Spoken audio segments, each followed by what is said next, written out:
Congratulations for choosing Excel Academy. Thank you. We are glad that you have taken the first step to pass your CS course by clicking and registering for the online course of Excel Academy. As part of this video series, we will be releasing 3 videos for both company law and company accounts of CS executive course. This is the first video in that series of company accounts. The subsequent videos will be released in the forthcoming days. Now, without wasting much time, let's directly delve into the first part of the 3-part video series of company accounts, that is company accounts part 1. Let's start with chapter 1, that is share capital. Before we delve into what is a share and share capital, let us see why exactly do we need a company form of business. Because the other forms of organizations like sole proprietorship, partnership, etc. are limited by the capital which they can generate, as the number of people involved in it will be very less. For example, in case of a proprietorship, there will be just a single owner, and in case of a partnership, the maximum number of partners there can be is limited to 10 in case of banking business and 20 in case of non-banking businesses. It is also easy for the investors to invest if it is a company, especially if it is a listed company. Then they would have to simply subscribe to the shares of the company from the stock market. Also, talking about the liability, in case of a partnership or a proprietorship, the liability of the owners is unlimited. That means their liability is not restricted to the amount which they have invested in the business, but extends beyond that to their personal wealth as well. To avoid such risks, it is better to use company form of business. That's why businesses shifted to company form of business, where the liability is limited to the amount of capital invested in the business or the amount of capital supposed to be invested in the business. Also, a firm or a proprietorship concern will exist only until the existence of the partners or the proprietor. Whereas in case of a company, since it's got a separate legal existence, it will continue to exist irrespective of the life of the shareholders. Shareholders may come and go, but the company will be there until it is legally wound up. Customers will also usually trust more if they are dealing with corporations or a company, as they feel it is more permanent as compared to, say, a firm or a proprietorship. A company form also looks more professional than other forms which do not have to follow as many legal processes as a company would be required to do. One of the reasons why we have company form of business is that there will be no insufficiency in terms of capital. Because since it's a company, many people can contribute towards the capital of that company. The sum total of all that is known as share capital. So what's a share then? A unit of such share capital is known as a share. The company will offer such units of shares to public to raise money for the business. Section 2 subsection 84 defines share as a share in the share capital of a company and also includes stock.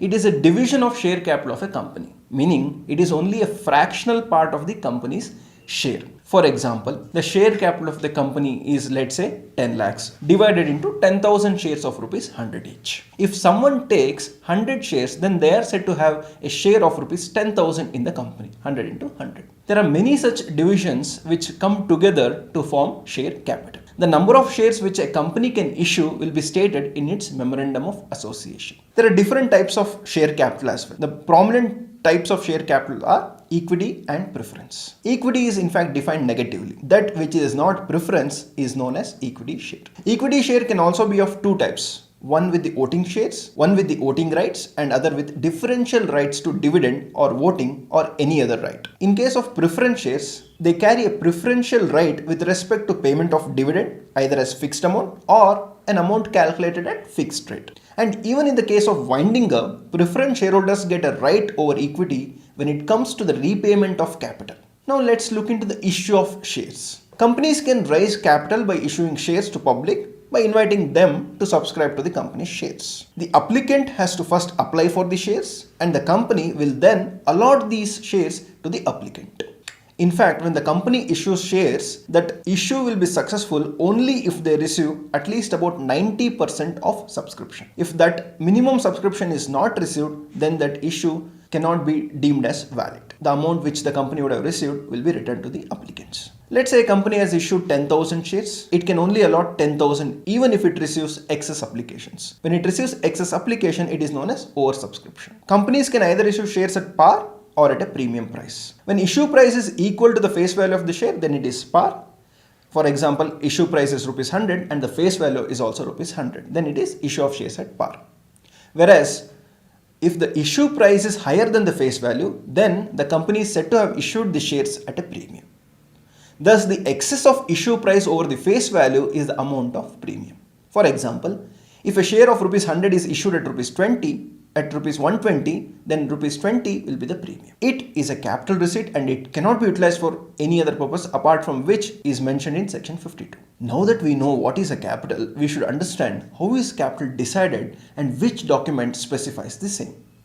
The capital will be decided by the promoters at the time of incorporation itself, and they specify the same in a document called Memorandum of Association. Now that we know how is a capital decided and where it is specified, we will now see how it is classified into different types. First is nominal. It is that part of the capital which is decided by the promoters to be the maximum capital which can be raised by the company. Once that is decided, the company need not raise the entire capital and it can raise whatever capital which it requires depending on the requirement. Therefore, it only issues a certain amount of capital which is known as issued capital. Once that capital is issued by the company by way of shares, public will subscribe to it based on their expectation from the company and its previous reputation. The amount of capital which the subscribers subscribe to is known as subscribed capital. Once the shares are subscribed by the public, the company will ask them to pay only that part of the share which is required for the time being. That is, the company will ask the shareholders to pay money towards each share in installments as and when required by the company.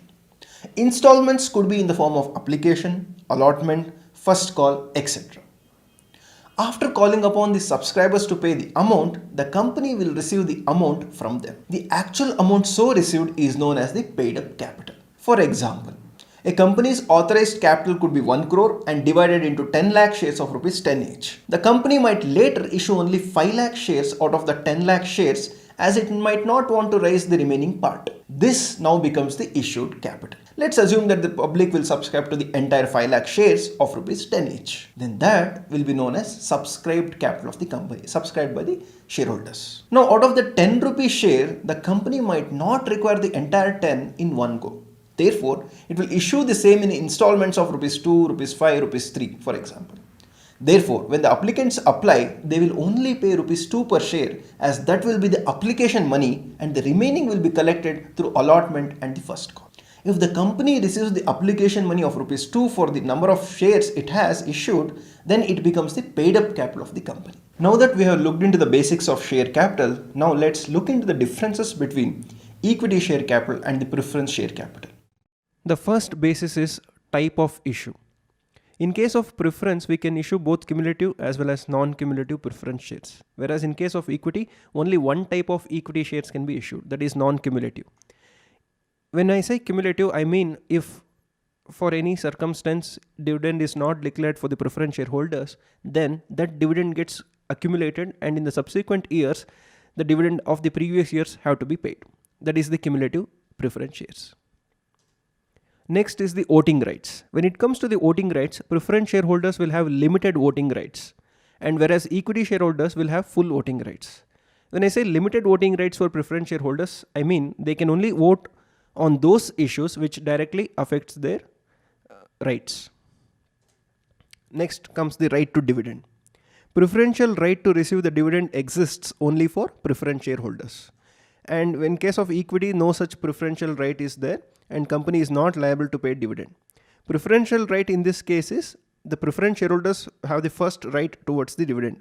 Only after they are paid the dividend, equity shareholders will get the remaining dividend. Rate of dividend in case of equity cannot be fixed, whereas in case of preference shares, it can be fixed. Next comes the refund of capital. In case of preference shares, only redeemable capital can be issued. That is, at some point of time, there will be an expiry period for the preference capital. That is, the amount which is received from the preference shareholders has to be returned to them. And even at the time of winding up of a company, preference shareholders will have a right over equity shareholders. In case of equity, the amount is refundable only at the time of liquidation, and only if any surplus is left after meeting all the liabilities and after the payment to preference shareholders, the equity shareholders will be paid. Now let us look at how are shares issued.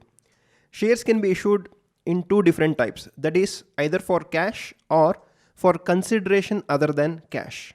In case of cash, we actually receive the cash as consideration, whereas in case of consideration other than cash, those shares could be issued for any other consideration apart from cash. For example, if a company buys a machinery from a vendor, instead of giving cash to that vendor, the company can issue shares to them. Even here, there are two subtypes, which is in case of issue of shares for cash, the same can be issued at par, wherein the issue price will be equal to the face value, and at premium as well, wherein the issue price will be more than the face value. Likewise, for consideration other than cash also, there are two types, the same two types, that is at par and at premium. Now let us look at an example here. In this case, a company has issued shares at rupees 100 and the face value is also rupees 100. That means the company's issue price is equal to the face value or the nominal value of shares. Therefore, in this case, it will be considered as issue of shares at par. Now let us look at another example. A company issued shares of rupees 10 at rupees 12. That means the face value is rupees 10, whereas the issue price is rupees 12. Issue price is more than the face value. Therefore, the difference in this case would be treated as premium. So the premium in this case would be rupees 2. Therefore, this is an instance of issue of shares at a premium. In fact, we can see lots of real life examples as well. In fact, recently CDSL, the second largest depository in the country, raised an IPO in which the shares were issued at 149, whereas the face value was rupees only 10. Therefore, in the case of CDSL, the premium was rupees 139. And we have to note that this premium or the securities premium account is not a revenue profit. It should be treated as capital receipt and it will become the liability of a company. Now, where will this securities premium be shown in the balance sheet? And when will it be collected? Premium is usually collected or payable by the shareholders at the allotment stage. And if nothing is mentioned in the problem, premium will be part of the allotment money itself. And also such premium collected on the shares must be credited to an account called securities premium account. And this will be shown under the head equities and liabilities under the category reserves and surplus. When it comes to issue of shares at a premium price, there are no restrictions in the Companies Act, whereas when it comes to its use, there are few restrictions according to section 52. Now let us look at that section. Section 52(2) of Companies Act 2013 says securities premium can be utilized only for the following 5 purposes. The first purpose is it can be utilized to issue fully paid bonus shares. And next is it can be utilized to write off any preliminary expenses. And it can also be utilized to write off any expenses during the issue of shares or debentures. It can be utilized for providing for the premium on redemption of preference shares or debentures. If there is any premium at the time of redemption of preference shares, that premium can be provided from securities premium account existing balance. And lastly, it can be also be utilized to buy back company's own shares or other specified securities. These are the 5 uses of securities premium account. Apart from these 5 purposes, it cannot be utilized for any other purpose. Thank you for watching Excel Academy's first video. I hope you guys understood the topics covered in this video. If you have any doubts regarding any of the topics covered here, please write to me at vishwas@excelacademy.com. Watch out this space for more videos on company law and company accounts. Thank you.